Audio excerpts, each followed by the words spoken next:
Have you ever entered a room only wanting to be invisible?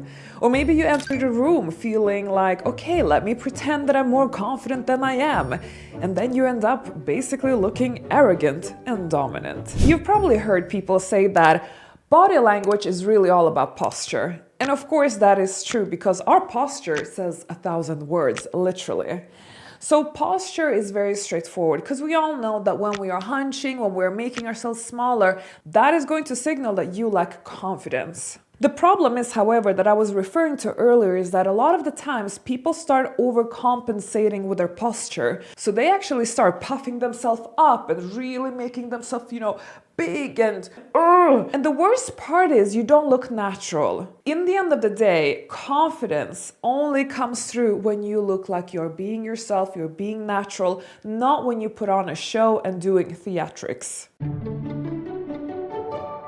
So the number one rule for confident posture is actually to have a neutral, natural pose. So you are, of course, going to be upright. We don't want to have any shoulders forward. We don't want to be slouching or making ourselves, small. We want to be ourselves. We want to be upright, but not too much, you see? Instead of overcomplicating it, think of it this way. You just want to be open here, okay? In a normal way that feels comfortable to you. In the end of the day, your posture is there to also support you in your mindset, meaning that you have to feel at ease, like you have to feel like this is natural to you, this is normal. Okay, maybe at first it might feel a little bit different, maybe from your old posture, but that's where you kind of fake it till you make it, right? After a while, you're going to notice that actually it's going to come very natural to you. And that's the only reason to why we utilize the fake it till you make it technique. The next tip is all about the agreement. Now, what does that mean? Okay, listen up. When you are talking to people, you are going to silently show them whether you are engaged in the conversation, whether you are listening, whether you are agreeing or disagreeing, or maybe you have no expression at all. And I personally don't recommend having no expression at all when you're like, okay, people are not even understanding. Are you even there? Like you're looking like a dead zombie. Are you sleeping? Are you thinking of something else? Like what's going on?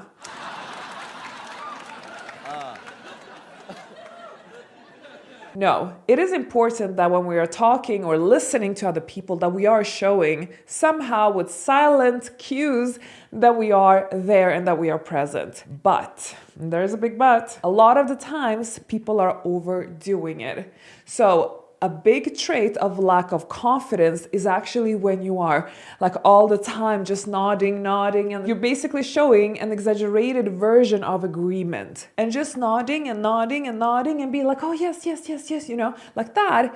It's not good. But neither is when you basically have no expression at all and you almost look like you're not interested. What many people get wrong is that people oftentimes think that the excessive nodding is just a sign of good manners and that you're just being very polite and a nice human being.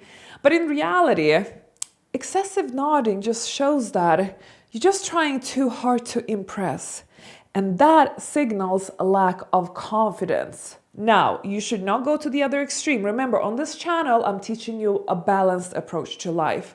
So, of course, you should not be like a stone face and be just like, standing there and just staring. No, show a little bit of engagement, but keep it in moderation. The same goes if you're overly apologetic. Those people who say sorry all the time, 101 times a day, I'm sorry, oops, now I said it. It kills your confidence. Definitely apologize when apology is due. Do not be stingy in the apology department, but also do not overuse the word sorry. Shout out to my UK followers. I know this is a cultural thing over there, but yeah, wouldn't hurt to minimize it a bit. Then we have another issue that really does give away lack of confidence, and that's actually your hands.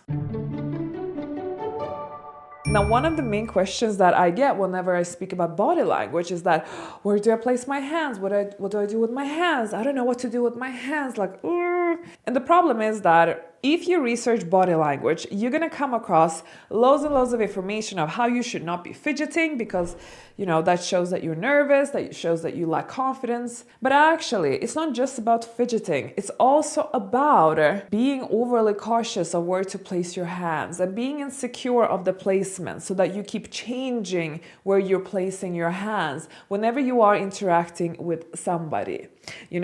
If you just leave them somewhere and just leave them there. Okay, you can change position once in a while, but being overly concerned with your hands, this is gonna tell that you are a little bit insecure. Which, by the way, it's not the end of the world. If people see that you're insecure, who cares, right?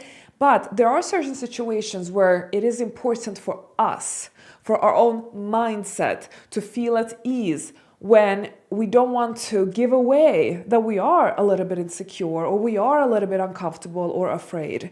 Maybe there are business meetings where you really need to signal confidence because, that's going to make it or break it. Maybe you're there trying to get a deal of some sort, or you go on a date and you don't want to, showcase to the man that you are crazy about him and that you just want to marry him and please pick me, No, play it cool, ladies. And so having this confident body language is going to help you in so many situations, which is ultimately why I'm making this video, because you can actually cover up those tiny insecurities by these small tricks. So regarding hands, my advice to you is to just pick a place, pick your favorite spot where to put your hands, and then always put them there. But make sure it's a natural place. I do recommend just, having them side by side. I like to sometimes do like this. That's my comfortable spot. Surely there are placements that you should really avoid, like this or anything else that kind of closes you off. You don't want to do that because that starts signaling something completely different that we do not want to do, right? Like, we don't want to do this. And neither do we want to play with our hair or, fidget that. Now, what about the head? I want you to look at this footage. I'm entering a room.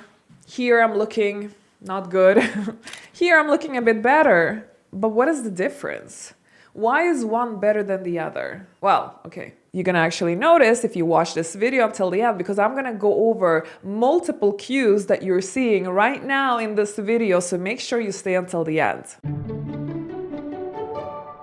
Pay attention to my head. I know, weird advice. But actually, a lot of the times people are not really paying attention to the position of their head. Surely, if I really start demonstrating for you right now, like if somebody has their head down quite a lot, this does not showcase confidence. Anything like this, no. But even like a slight tilt, no. However, what about the opposite? The opposite is up, which is what many people do when they overcompensate their insecurities.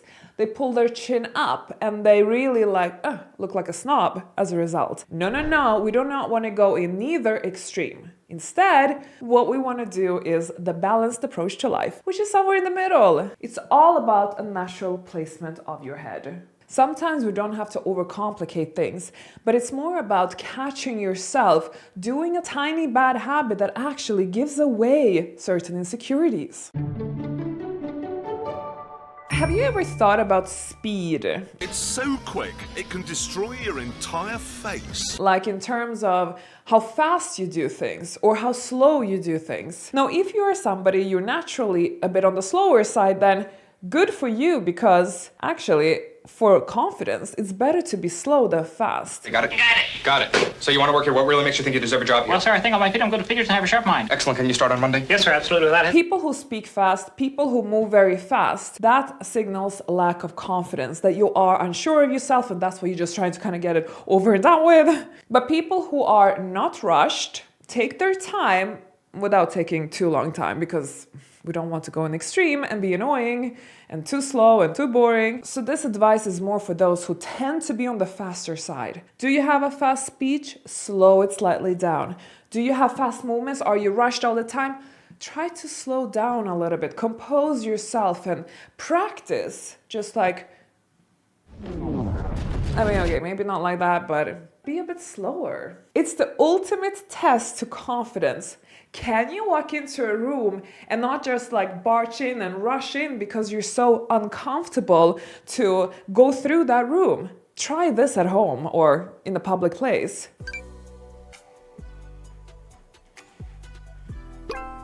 Just slow it down a bit.